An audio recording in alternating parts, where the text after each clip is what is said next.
Okay, welcome back to the show. So I got my little suit on today. I'm gonna try something different because when I was rolling around on my back, getting the transmission out, I was getting like my shirt coming up and it was all over me. So I have like two of these things. I have another one sitting right there. Why I don't wear them, I don't know, because they're kind of nice and I don't get my clothes dirty and then the wife stays happy. So I'm gonna put the transmission back in the truck today. This is the transmission in the truck. I'm gonna put it there.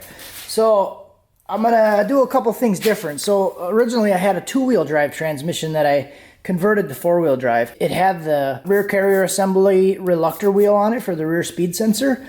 This is originally a four-wheel drive, so it just has the block-off plug in there and the short shaft and all that other stuff that it needs for four-wheel drive. I'm really happy that when I got this thing, the guy just cut the wire off, because the harness that I have that's in the truck, the front plug is broken. The little retaining clip is broken on there. So I'm going to be able to use this to splice into that. So I'm going to cut it off because I was using a zip tie because that clip is broken. And then when I pulled it out, it didn't have a zip tie on it. So that could be bad if that's like starting to pull out a little bit and losing connection. Then you lose your front speed signal. So another thing I'm going to do, because this is blocked, I bought the speed sensor for the transfer case. So I'm going to extend the rear wiring to the transfer case, and then I'm going to put it back together how it should be. So it's going to be a complete four-wheel drive setup, wired like four-wheel drive, has the rear speed sensor in the transfer case, and that should be good. I should actually be able to add some wiring and then get the 4-low to work. I don't know if I'll ever use 4-low, but right now, because of the gearing doesn't change, like the speed sensor, and the speed sensor's in the wrong spot, so it doesn't read the right gear ratio from the transfer case.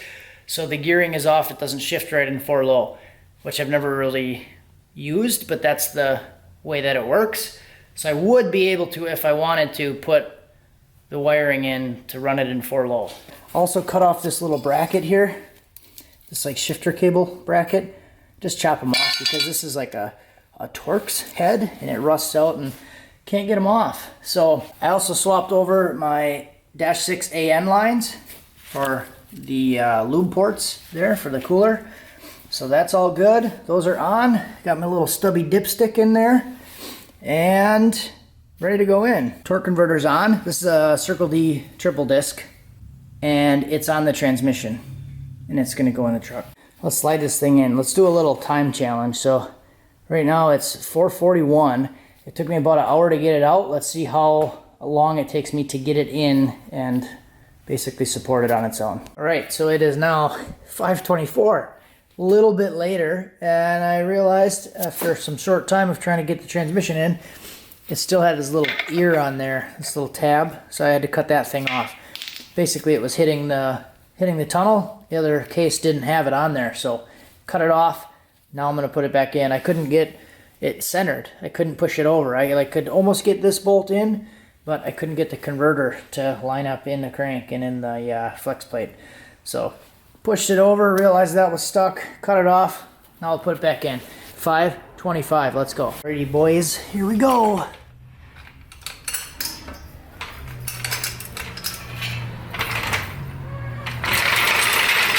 All done. She's in there on her own weight. 6:28. So a little over an hour, transmission's in. I still got to do the extension for the speed sensor wiring. Drive shaft is in, hanging on its own weight. And then I'm going to put the intake on and it should be good to roll. Before I drive it though, I am going to put the new trans cooler on. So I do have the AN lines going to the back, and then I have all AN running up to the front. And I'm going to get rid of this little cooler, and I'm going to put the big boy on there, stick it right in here, so it'll be probably later tomorrow, or maybe the next day by the time I drive it. I also want to finish, just before I go out, like I've been saying, I want to finish the goobers and the wrapping on the rear sections. So I think I'm going to take these on the not the bandsaw, the belt sander, try to smooth them out. I think the V-bands are warped, that's why they were leaking, so I'm gonna smooth it out, put some goop on it, wrap them. I also want to put O2 sensor bungs because I might try to run a closed loop on this truck. So 2 narrow bands. So I'm gonna stick a bung in here, and then I'll stick a bung somewhere on that piece, probably there, maybe. We'll see. So that's what I got coming up over the next couple days. I'm going to call it quits for tonight at 6:30. Gonna go for a walk with the family, and we'll get back to this thing later.